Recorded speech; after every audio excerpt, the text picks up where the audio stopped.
She was given the worthless beach cabin, while her son proudly took the $850,000 family home.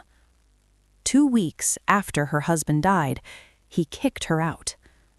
But what he didn't know was that beneath those old wooden floorboards lay a secret worth $20 million. The rain didn't stop that day.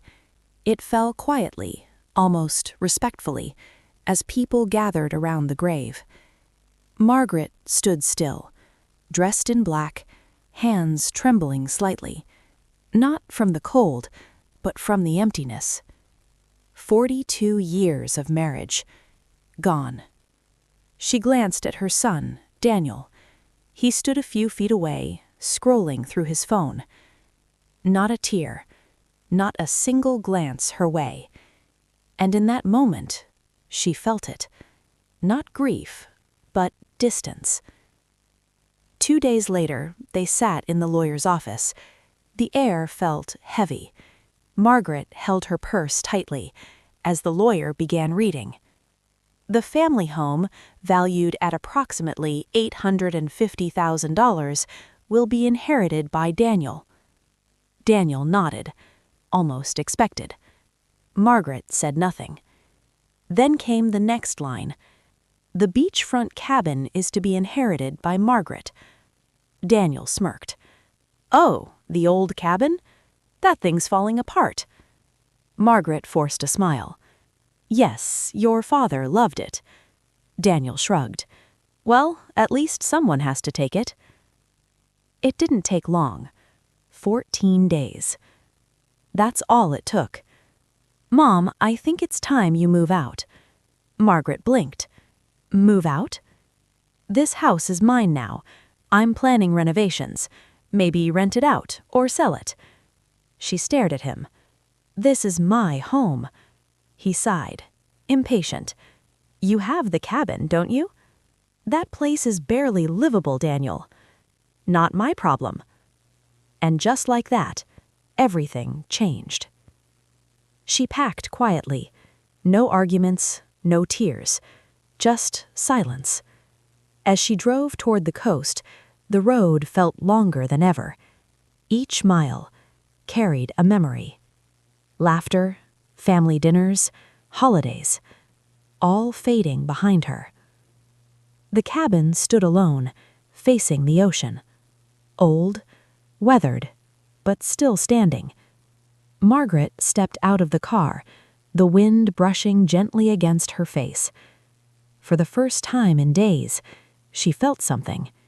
Peace. A few days later, she noticed something strange. A section of the floor, slightly raised. She tapped it. Hollow.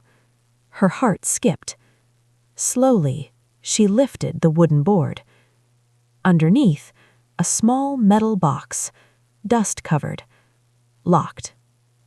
Inside the box were old documents, a map, and a letter, her name written on it. She opened it. Margaret, if you're reading this land is not worthless. Trust no one, especially not Daniel. Her hands trembled. What did you leave behind? Days passed. She searched, read, asked questions, and then she found it. A government proposal, a massive highway project, and right in the center was her land. A man in a suit arrived. We're interested in purchasing your property. She nodded. And your offer? $2 million. Margaret smiled.